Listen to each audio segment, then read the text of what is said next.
Hello बच्चों, इस video के अंदर हम स्टार्ट करने जा रहे हैं एसी सर्किट के one shot video lectures for MSTCT, जिसके अंदर हम सारे फार्मूलाज कवर करेंगे। जो अगर ये चैप्टर अगर आपको टफ लगता है ना, तो बिल्कुल भी टेंशन लेने की जरूरत नहीं है। आराम से अपना टाइम निकालो और इस वीडियो को पूरा डिटेल में देखो।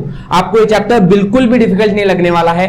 3 मार्क्स का वेटेज एमएसटीसीटी में इसका होता है, लेकिन आप ऐसा बोल सकते हो बच्चों, ये 3 मार्क्स आप लोगों के लिए बोनस है।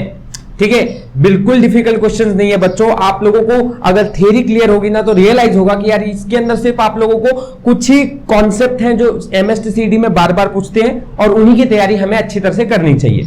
चलिए, तो आई होप सो ये वीडियो के लिए आप लोग तैयार हैं। अब हम स्टार्ट करते हैं अपना पहला कॉन्सेप्ट, दैट इज आपको पूछा जाता है कि करंट और ईएमएफ। अब देखो, ध्यान से समझना है, इस चैप्टर में हम वोल्टेज को ई से बता रहे हैं एंड करंट आई से ही रहता है अपना, ये तो इसमें कुछ प्रॉब्लम नहीं है। ठीक है, वोल्टेज ई से मतलब ईएमएफ कितना कैलकुलेट करना है ये पूछा जाता है। तो देखो बच्चों, अगर एक फुल साइकिल है तो फुल साइकिल में एवरेज करंट जो होता है वो भी 0 होता है, और ईएमएफ भी होता है, एवरेज वोल्टेज ये भी 0 होता है, याद रखना। ठीक है, फुल साइकिल के लिए कोई कंसेप्ट ज्यादा सोचने की जरूरत नहीं है। एक ग्राफ रहता है जो आप लोगों को इधर क्लियर रहना चाहिए कि देखो ये फुल साइकिल के लिए पूरा रहने वाला है ना, तो जितना ये पॉजिटिव में जा रहा है उतना ही नेगेटिव में जाएगा, तो ये एक दूसरे को कैंसिल कर देंगे। तो एक फुल साइकिल में जो एवरेज करंट आएगा वो 0 हो जाएगा। ठीक है, अच्छा, ये चीज क्लियर हो गई। आगे बढ़ो हाफ साइकिल की तरफ। अब हाफ साइकिल के अंदर जो हमारा एवरेज करंट होता है ना, वो एवरेज ईएमएफ और करंट दोनों चीज। ठीक है, अगर ईएमएफ निकालने को बोल रहे हैं तो क्या होगा, I0 E0 2/पाई। इसी को अगर आप सॉल्व करोगे बच्चों तो ये मिलेगा आपको 0.637। ठीक है, ये वैल्यू रहती है आपकी इंटू E0। याद रखना, ये वैल्यू आपको दी हुई नहीं रहेगी। आप अगर इसकी वैल्यू दी हुई रहेगी तो आप लोगों को ये कैलकुलेट करना आ जाएगा। ठीक है, E average is equal to E0 2/पाई। ठीक है, अच्छा, यहां पर एवरेज करंट जो रहता है वो I0 2/पाई, ये भी सेम रहता है। ठीक है, एकदम सेम, मतलब ये वैल्यू भी आएगी 0.637 I0। ठीक है, ये दो वैल्यूज आप लोगों को याद रखो। दोनों एक जैसे कैसे आ रहे हैं, क्योंकि मेन कंसिडर आप इक्वेशन ऑफ एसी सर्किट अगर आप देखोगे तो ये क्या रहता है बच्चों, ये होता है E is equal to E0 sine omega T and I is equal to I0 sine omega T. ठीक है, ये आपका इक्वेशन होता है किसका, एसी सर्किट का। इसलिए ये दोनों इक्वेशन जो है, ये सारी चीजें आप लोगों को सिमिलर तरह से ही दिखती है। तो इन सब चीजों को याद रखना है बच्चों कि आप लोगों का जो ईएमएफ और करंट जो रहता है उसका इक्वेशन ये है ना। अगर एवरेज करंट हाफ साइकिल में पूछ रहे हैं या एवरेज ईएमएफ हाफ साइकिल में पूछ रहे हैं तो वो ये वैल्यूज को याद रखना है। परफेक्ट, कंप्लीट, इतना ही है इंपॉर्टेंट थ्योरीज। ठीक है, मैं डायरेक्ट आप लोगों को फॉर्मूलाज बता रहा हूं। ठीक है, इतना ही याद करना है, ज्यादा टेंशन लेने वाली बात नहीं। ठीक है, आराम से आप लोगों को सारी चीजें समझ जाएगी, याद हो जाएगा। आरएमएस वैल्यूज, अब आरएमएस वैल्यूज कितना रहता है बच्चों, देखो IRMS अगर आप लोगों को पूछते हैं और ERMS, तो ये आरएमएस वैल्यू I0/√2। ठीक है, दैट इज आप लोग इसको देखोगे 1 इसकी वैल्यू अगर आप सॉल्व करोगे तो 0.7071 I0 होता है। ठीक है, in the same way E0/√2, ये वैल्यू आपकी 0.7071 E0 होती है, बराबर। तो ये सारी चीजें आप लोगों को समझ में आ रही है। आरएमएस वैल्यूज है ना, एवरेज हाफ साइकिल का values and then full cycle की वैल्यूज। तो ये 3 चीजें हैं एक दूसरे से। थोड़ा कंफ्यूजन नहीं होने के लिए मैंने ये चीजें आप लोगों को क्लियर एक जगह पे लिख कर रख दिया है। आराम से इन लोगों को ध्यान से समझो और याद कर लो। ठीक है, अब यहां से चालू होता है हमारा देखो, ये क्वेश्चन जो अभी रेसिस्टर है, फेजर डायग्राम है, ग्राफ है, ये एमएसटीसीटी के अंदर जब एमएसटीसीटी में क्वेश्चंस पूछते हैं ना, तो इसके इक्वेशंस बहुत ज्यादा इंपॉर्टेंट हो जाते हैं। वो यहाँ पे आप लोगों को समझना जरूरी है। ठीक है, फेज में लैग कितना होता है ना, एडवांस कितना हो रहा है। ठीक है, तो ये सब चीजें आप लोगों को यहाँ पे पता होनी चाहिए। सबसे पहली बात हम स्टार्ट करते हैं अपने रेसिस्टर से। रेसिस्टर का अपना सिंबल जो है ऐसा, और इसमें हम एसी सप्लाई कर रहे हैं तो एसी सप्लाई का सिंबल दिया गया है।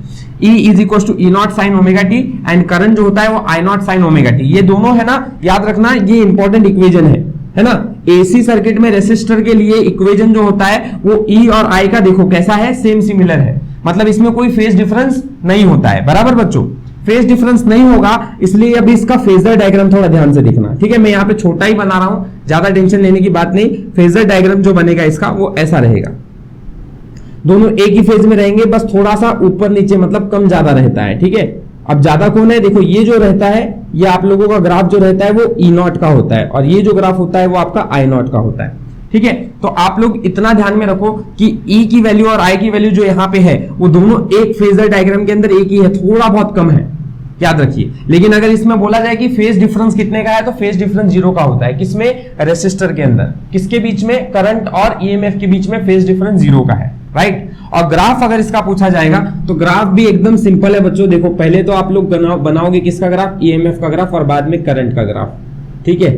ईएमएफ का ग्राफ और करंट का ग्राफ। तो ये आपका ई नॉट का है और ये करंट का है, आई नॉट का। वेरी सिंपल, ठीक है। तो ऐसे आप लोगों को ग्राफ एकदम ध्यान में फिट रहना चाहिए। ये आपका ग्राफ है रेसिस्टर का, ये आपका फेजर डायग्राम है, ये आपका एक्चुअल डायग्राम है कि रेसिस्टर के लिए आप सर्किट कैसे लगाओगे, ठीक है। ये दोनों इक्वेशन को याद रखो बच्चों, बहुत इंपॉर्टेंट है, जो कि आपको अभी डिफरेंस दिख जाएगा, क्योंकि अब ये रेसिस्टर जो है, अब इसके बाद आता है आपका इंडक्टर। 6th पार्ट कौन सा है? इंडक्टर। और इंडक्टर के अंदर आप लोगों को ये सब चीजें समझनी होगी।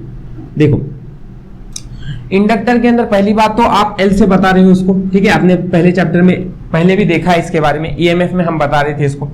अब अगर यहां पे इसका ग्राफ देखा जाए तो सिमिलर इंडक्टर क्या है?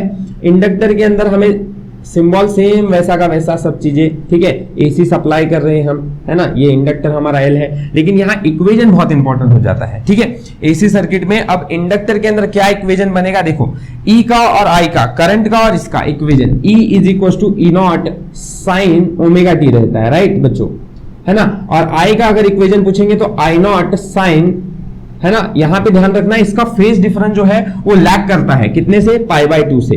तो ओमेगा टी माइनस π/2, ठीक है।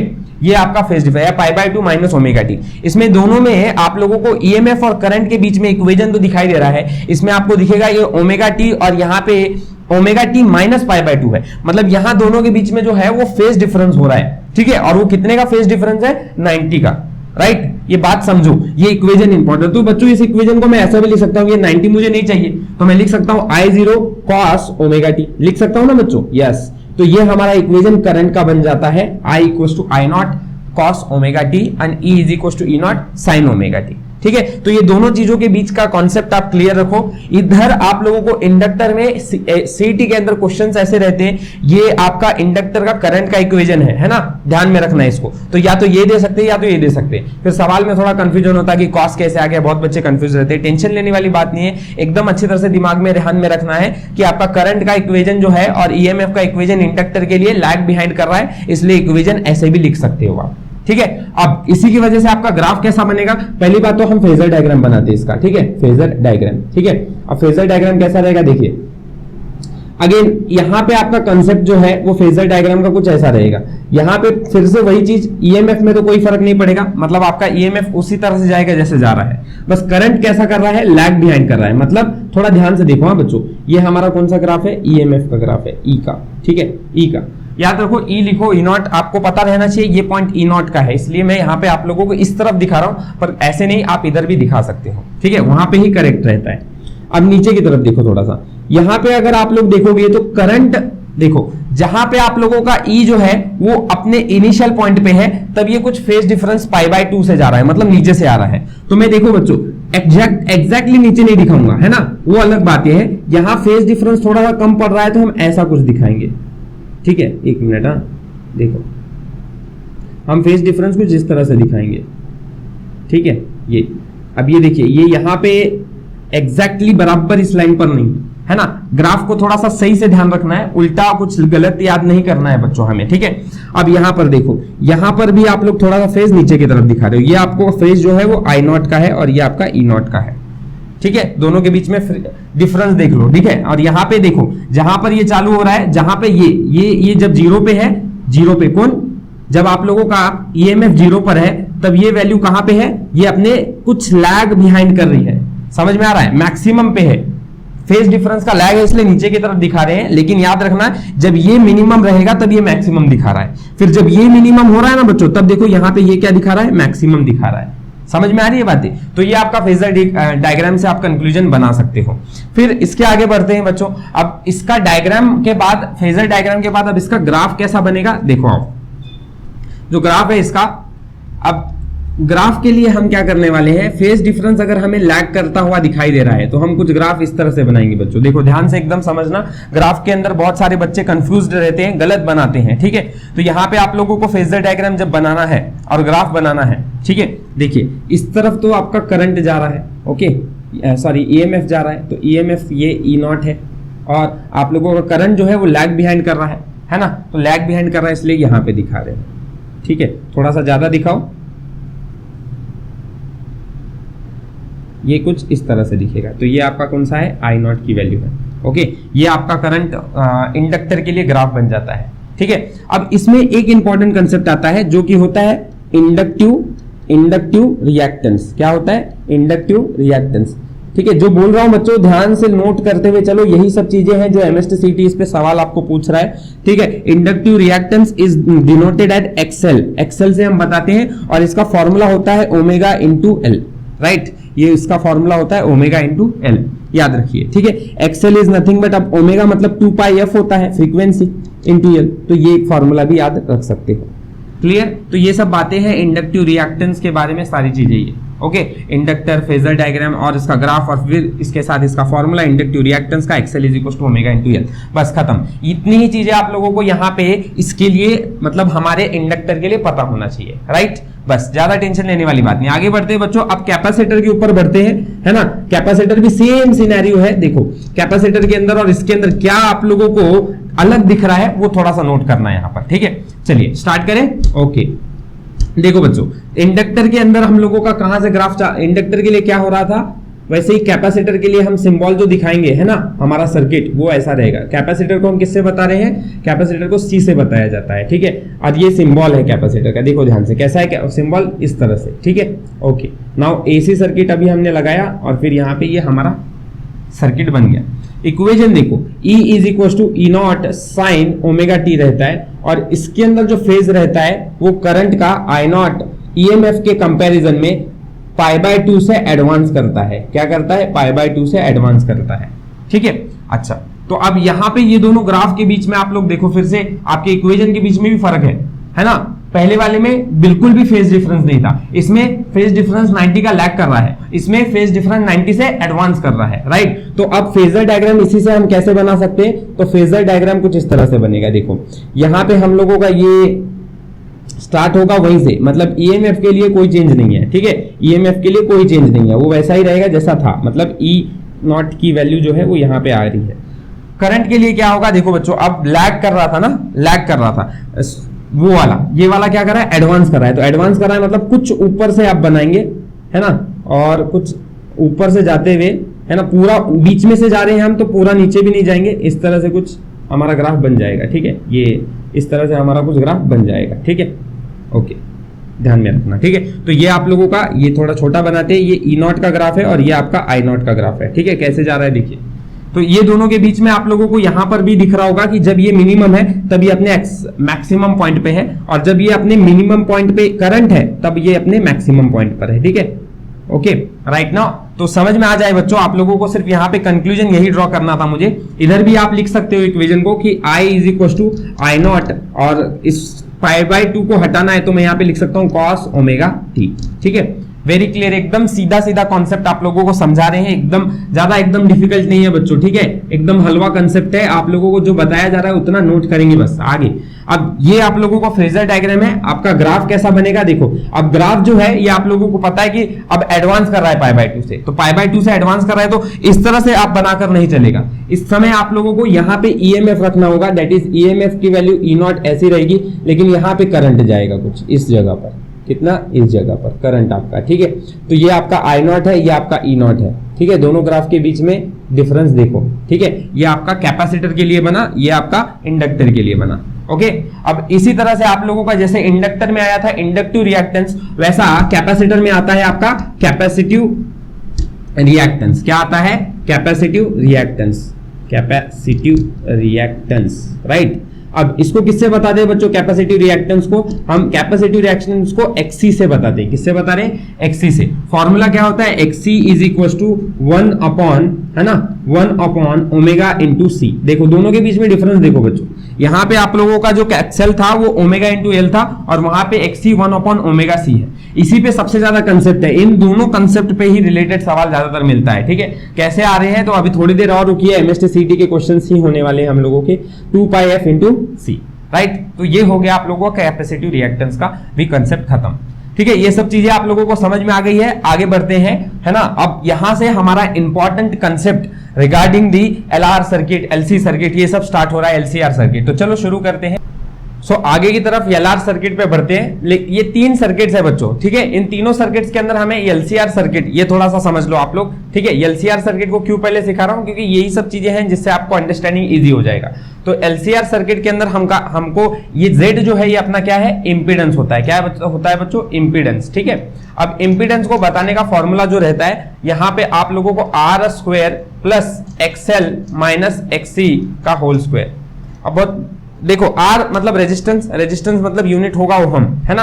और यहां पर आप लोगों को एक्सएल और एक्ससी, ये भी क्या है, एक तरह से इन रेजिस्टेंस ही होते हैं बच्चों, लेकिन हम इनको बताने के लिए एक्सएल और एक्ससी का इस्तेमाल करें, क्योंकि ये इंडक्टिव रिएक्टेंस है ना। लेकिन inductive reactance is nothing but resistance, कोई दूसरी चीज नहीं है, ठीक है। तो इसको ध्यान में रखना कि अगर इंपीडेंस का फॉर्मूला अगर आपको देखना है तो it is nothing but under root of R square plus XL minus XC का होल स्क्वायर होता है, ठीक है। अब यहां से सीआर सर्किट्स में, सीआर सर्किट मतलब आप लोगों का कैपेसिटर और रेजिस्टेंस, ये वाला सर्किट रहता है। मतलब आप लोगों का यहां पे कैपेसिटेंस और आप लोगों का रेजिस्टर ये होना चाहिए। तो फॉर्मूला क्या होगा, यहां पे same formula R square plus यहां पे क्या हो जाएगा, एक्ससी का स्क्वायर हो जाएगा, और यहां पे क्या हो जाएगा, under root of R square plus XL का होल स्क्वायर हो जाएगा, ठीक है।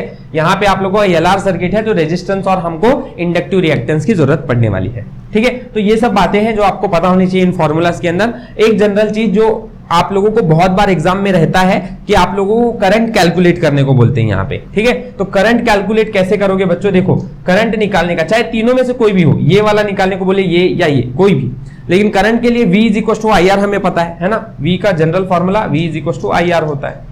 अब मेरे को यहां पे I का वैल्यू जो मिलने वाला है वो E है ना, E डिवाइडेड बाय R होगा। अब याद रखना इस चैप्टर के अंदर हम करंट को I नॉट से बता रहे हैं, और हमारा EMF जो है वो तब E नॉट होगा। और जो R है, अगर इन तीनों सर्किट्स के बारे में पूछ रहे हैं तो ये R जो है वो रेजिस्टेंस कन्वर्ट हो जाएगा इंपीडेंस में, तो I naught is equal to E naught divided by Z। ये फॉर्मूला हमें तीनों सर्किट्स के समय लगाना होगा। मैक्सिमम क्वेश्चंस आप ऐसे ही कंसेप्ट में देखोगे बच्चों, ऐसे ही कंसेप्ट पे आप मैक्सिमम क्वेश्चंस देखने वाले हो, ठीक है। इसका नोट कर लो इसको। आगे बढ़ते हैं अपने फेज डिफरेंस की तरफ। अब एलसीआर सर्किट में फेज डिफरेंस का सवाल बहुत रहता है। फेज डिफरेंस कितना रहता है, तो it is nothing but XL minus XC divided by R, ठीक है। ये फॉर्मूला होता है आपका फेज डिफरेंस का, XL minus XC divided by R. ये हो गया फेज डिफरेंस आप लोगों का, क्लियर। चलिए आगे बढ़ते हैं अपने नेक्स्ट कॉन्सेप्ट पे। अब देखो फेज डिफरेंस अगर क्लियर हो जाता है बच्चों, तो अब हमें एट रेजोनेंस का पॉइंट देखना है। ये सब चीजें आप लोगों को क्लियर हो गई है, ये सब चीजें आप लोगों को क्लियर हो जानी चाहिए, ठीक है, अच्छी तरह से। कुछ डाउट है तो कमेंट सेक्शन में पूछ सकते हो। बढ़ते हैं एट रेजोनेंस पॉइंट पे। अब रेजोनेंस पॉइंट पे जानने के लिए होता क्या है रेजोनेंस, देखो एक इंपॉर्टेंट पॉइंट है यहां पर रेजोनेंस के समय कि XL is equals to XC, ठीक है। Inductive reactance is equals to capacitive reactance, ऐसा हो जाता है, ठीक है। अब यहां पे अगर ये दोनों चीजें सेम हो रही है बच्चों, तो इंडक्टिव रिएक्टेंस का फॉर्मूला मतलब ओमेगा इंटू एल होता है, एंड कैपेसिटिव रिएक्टेंस मतलब ओमेगा इंटू सी होता है ना। अब दोनों के अंदर ओमेगा और ये ओमेगा ये इधर लेके जाएंगे, है ना, तो क्या बन जाएगा, omega square into L will be equal to 1 upon C. और इंपॉर्टेंट देखो यहां पे हम लोगों को ये वैल्यू है ना, ये वैल्यू ओमेगा की 2 पाई एफ का होल स्क्वायर होता है ना, यस 2 पाई एफ का होल स्क्वायर होता है। एक काम करते हैं 2 पाई एफ का होल स्क्वायर करके ये एलसी को 1 अपॉन एलसी इधर लेके आते हैं, और थोड़ा सा और सिंप्लीफिकेशन करूंगा बच्चों, इसका स्क्वायर रूट हटाऊंगा तो हमें क्या मिलेगा, 2 pi f will be equal to 1 upon under root of LC, and if I want to calculate f from this it is 1 upon 2 pi under root L into C. तो ये आपका frequency का formula हो जाता है कब, जब resonance हो रहा है तब, ठीक है। तब जब रेजोनेंस हो रहा है तब क्या फॉर्मूला होगा, F is equal to 1 upon 2 pi under root L into C. Very simple, ठीक है। तो ये आपको फ्रीक्वेंसी का फॉर्मूला याद रखना है रेजोनेंस के टाइम पर, जब भी सवाल पूछेंगे आप लोगों को इस चीज को अप्लाई करना है, ठीक है। चलिए हटा दूं इसको। देखो ये सब चीजें अगर नहीं लिया तो इनका स्क्रीनशॉट ले लो। हम आगे पावर इन एसी सर्किट्स पे बढ़ते हैं, and power in AC circuits कितना रहता है देखिए बच्चों। अगर आपको पावर कैलकुलेट करना है तो पावर कैलकुलेट करने के लिए आप लोग एक तो रेसिस्टर में देखोगे, एक इंडक्टर में देखोगे और एक कैपेसिटर में देखोगे, 3 जगह पर देखोगे, है ना। तो पावर P एवरेज, ठीक है, किसके अंदर, रेजिस्टर के अंदर, पहला है ना, रेजिस्टर के अंदर कितना होता है, देखो एकदम ध्यान से समझो बच्चों। अगर आप लोग देख रहे हो power month work upon time, है ना, तो वर्क कितना हो रहा है पर यूनिट टाइम, इससे आप पावर कैलकुलेट कर सकते हो। पर एक इंपॉर्टेंट बात सुनो, रेजिस्टेंस के अंदर क्या होता है, हीट क्रिएट होती है ना, यस, क्यों, क्योंकि करंट और इलेक्ट्रॉन्स दोनों अपोजिट डायरेक्शन में है, जितना करंट बढ़ने लगेगा उतने इलेक्ट्रॉन्स उसको रोकने की कोशिश भी करने वाले हैं, तो दोनों अपोजिट डायरेक्शन में है, तो इनके कोलिजन की वजह से क्या होता है, क्रिएट होता है अपना क्या क्रिएट होता है, हीट क्रिएट होता है, और यही हीट पर यूनिट टाइम हमें पावर देता है। तो एक बहुत इंपॉर्टेंट कंसेप्ट आपको क्लियर होना चाहिए कि अगर आप लोगों को पावर निकालना है तो पावर रेसिस्टर के अंदर एग्जिस्ट करता है, क्योंकि वही जो है वो हीट क्रिएट करेगा and it will gives us a average power. और एवरेज पावर कितना रहता है, IRMS इंटू ERMS। कितना होता है, IRMS इंटू ERMS। इसका भी फॉर्मूला आपको पता है, एक तो ये बेसिक फॉर्मूला है बच्चों, ठीक है, कि आप लोगों को ये निकालना आता है। अगर आप लोगों को IRMS ERMS नहीं दिया है तो हमें पता है IRMS I0 अपॉन √2 होता है एंड ERMS E0 अपॉन √2 होता है। तो दूसरा एक फॉर्मूला भी तैयार हो जाता है आपके साथ साइमल्टेनियसली। दूसरा, आप फटाक से आगे बढ़ते, P एवरेज अगर आप लोगों को बोले कि इंडक्टर के अंदर निकालो तो average value in inductor is 0, power exist नहीं हो सकता है, क्योंकि वहां पे हीट क्रिएट होने के चांसेस ही नहीं है। इंडक्टर का जो काम होता है वो अलग है, रेसिस्टर का काम सिर्फ रेसिस्ट करना होता है, तो वो हीट क्रिएट कर सकता है, इंडक्टर भी नहीं क्रिएट कर सकता है और कैपेसिटर भी नहीं कर सकता, क्योंकि कैपेसिटर भी क्या करता है, एनर्जी को स्टोर करके सप्लाई करने का काम करता है, राइट। तो कैपेसिटर के अंदर भी जो एवरेज पावर जनरेट होगा वो 0 होगा। तो दोनों का कंसेप्ट ध्यान में रखना कि एवरेज पावर यहाँ पे 0 होते हैं आप लोगों के, राइट। अब ये सारी चीजें हमारी इस चैप्टर के अंदर। अब ये सवाल आप लोगों को थोड़े से ऐसे लगते हैं कि ये सवाल पूछ सकते हैं, यस बच्चों, CET 2023 के प्रीवियस ईयर क्वेश्चंस के अंदर ये सवाल आपको पूछे गए हैं, ठीक है। चलिए, तो इस तरह से ये चैप्टर के अंदर हमारा जो जितना फॉर्मूला था, जितना था वो सब हमने क्लियर कर दिया है।